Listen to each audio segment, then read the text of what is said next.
Hey guys! Welcome back to the Unboxing Tito. Halos lahat ng smartphone companies nag-release ng kanya-kanyang version ng smartwatch ngayong 2020. So in this year-end video special, for the Unboxing Tito's first ever wearable tech review, let us check out the Xiaomi Redmi Watch 2020.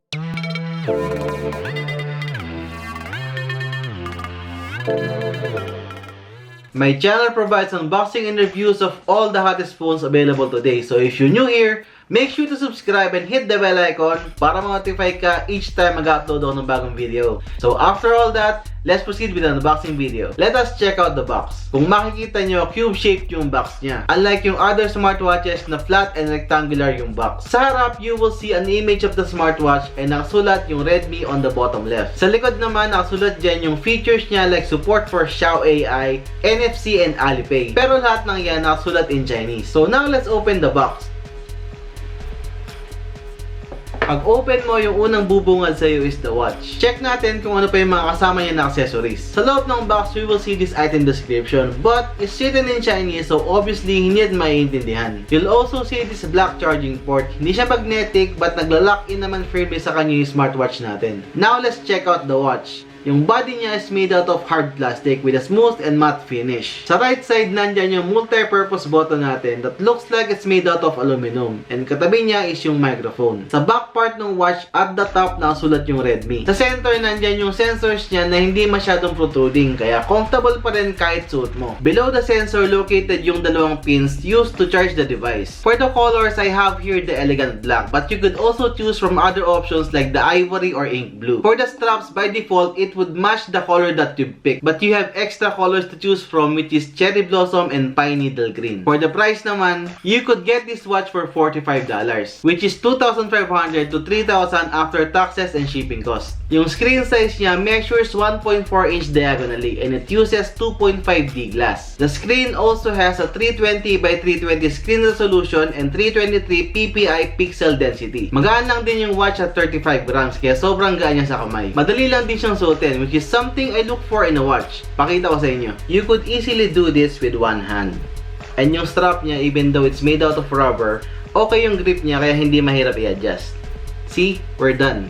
When you open the device for the first time, you will be shown this barcode, which is a link para ma-download mo yung official app niya na Xiaomi Wear app. Hindi mo magagamit yung watch mo hanggang hindi mo siya nililink and ina-activate sa Xiaomi Wear app sa phone mo. Pero don't worry kasi papakita ko sa inyo kung paano siya gawin. First, you need to scan the barcode sa screen ng Redmi Watch mo. You will then be directed sa link kung saan mo pwedeng i-download sa Xiaomi Wear app. After downloading, just open the app. Pagkatapos mo ma-synchronize yung Redmi Watch mo sa Xiaomi Wear app, you could maximize lahat ng features niya and even customize yung watch face via the app. By default, you have 5 watch faces to choose from. But you could choose from up to 120 watch faces and download it via the app. Another cool thing about this is meron siyang Call of Duty mobile watch faces that you could download as well. Plus points pa yun if you're a fan of Call of Duty. So ngayon, pakita ko sa inyo yung mga features niya and also how to navigate yung user interface niya. Swiping down shows you all your notifications, while swiping up gives you access to a mini control panel. Pag naman nag-swipe ka from left to right, you can access either yung heart rate monitor, sleep data, Xiao AI, weather, Alipay, media center, and total step count. Pag pinindot mo yung button, mapupunta ka sa tab selection kung saan meron kang 9 tiles to choose from. On the first tab, the top row gives you access sa 7 sports modes niya, which includes outdoor running, treadmill, outdoor cycling, indoor cycling, freestyle, walking, and swimming. Makikita mo din dyan yung list of activities, calories burned, and total number of steps. Sa second row, nandyan naman yung heart rate monitor, sleep data, and breathing. And at the bottom row, you could access the Xiao AI, add your card for NFC payments, and Alipay. Sa second tab, sa top row, nandyan yung media control center, where you could pause, play, and skip your current playlist. Also, nandyan din yung alarm and stopwatch mo. Sa second row, nandyan yung timer, compass, and weather updates. Sa bottom, nandyan naman yung notification center mo. It could be a text, a tweet, or a Facebook update. I'll show you how. Sa Xiaomi Wear app, under the profile tab, click the notification option, then from there, turn on the notification for Xiaomi Wear and allow it to run sa background. Lastly, select the apps na gusto mong mag-appear yung notification sa Redmi Watch mo. I suggest na piliin mo lang yung mga apps na importante sa iyo kasi each time may notification ka, the watch will vibrate, which might be annoying to some and also consumes more battery. There is also a feature to locate your phone if ever ma-misplace mo siya. And the flashlight that simply lights up the entire screen. Sa last tab, meron lang dalawang tile. A barcode for the official support page and the settings. So my final thoughts on the Redmi Watch 2020. Well, it turned out everything I've expected it to be. Overall, pleasant yung naging experience ko sa kanya sa ilang araw ko na paggamit. On average, I've consumed about 10 to 15% ng battery,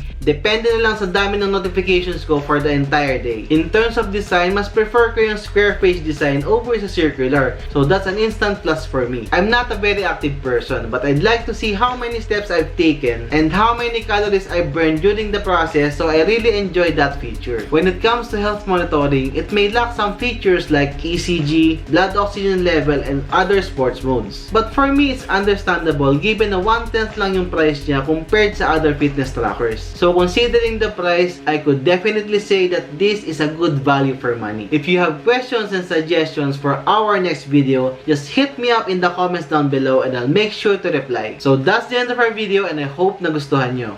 Thumbs is a plus, subs is a must. I'm the Unboxing Tito and I will see you next time.